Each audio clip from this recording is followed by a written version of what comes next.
in this video we will be going to cover the MCP servers for Codex code or the Codex CLI in detail.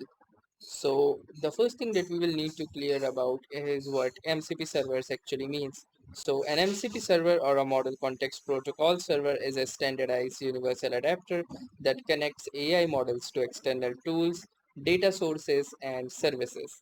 So instead of writing custom code for every integration like Google Drive, Slack, or local database, developers use MCP to expose these capabilities in a standard format that any MCP compliant AI agent or client can understand and use. So now apart from that, now let's see how we can add an MCP server in the Codex CLI with PowerShell. So you can add an MCP server to the OpenAI Codex CLI using the integrated Codex MCP add command. So what you will need to do is first open your Windows PowerShell in administrator mode, and you need to ensure you have Node.js installed and the Codex CLI authenticated. Then you will need to run the command, so you can use the following command to register a new or view all of the servers that you have. Just type in the / and then type in MCP. So you can see this list configured MCP tools. Use MCP verbose for detail.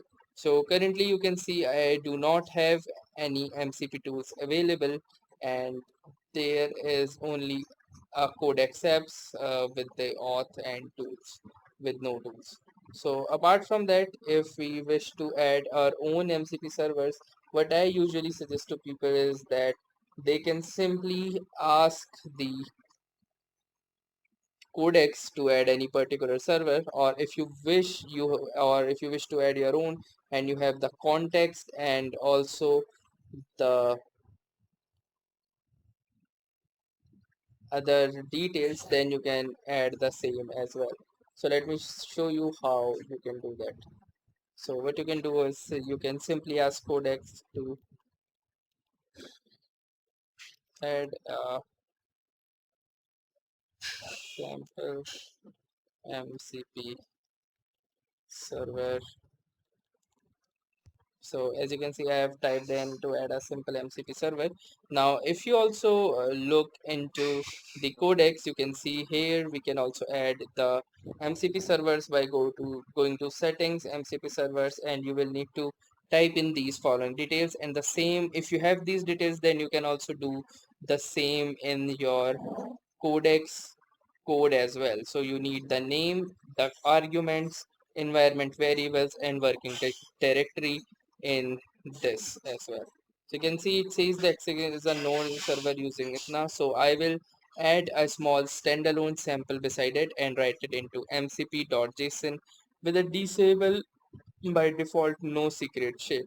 So you can see basically this is how it is writing up or adding up the MCP server using these details. And once this will be added, I will guide you further on how to see it or how to use it.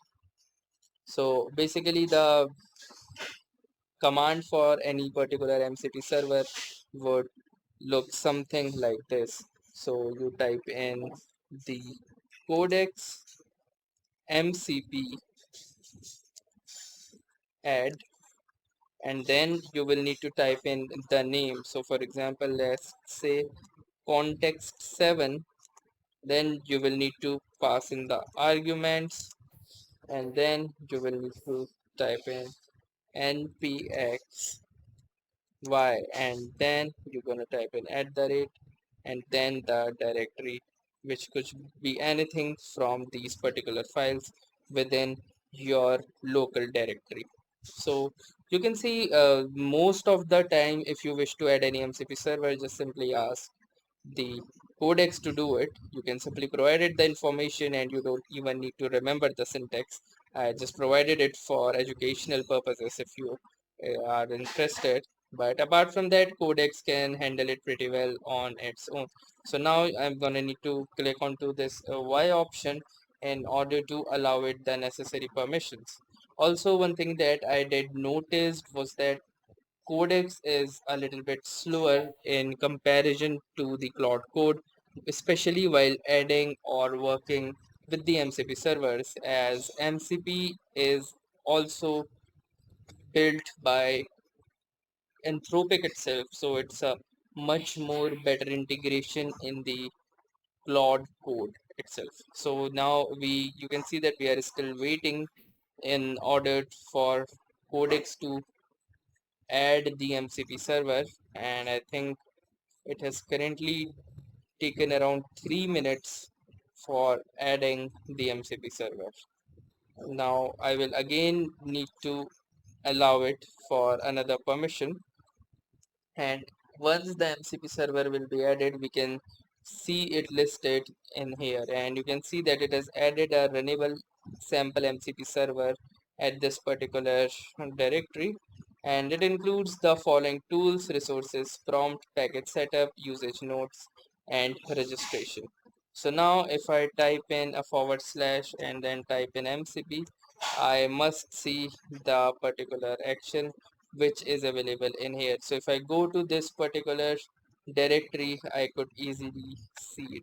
So let me simply copy it and let me go to my D directory, and then I'm gonna go into the dev file, and here it must be simple MCP server, so I'll simply use a sort by, and here it is, the MCP server, as I can see right here at the top. So it is currently being loaded in anti-gravity, but you can also load it in anything else like VS Code as well. So I will first need to also authenticate my anti-gravity so that I can view the contents of this MCP server.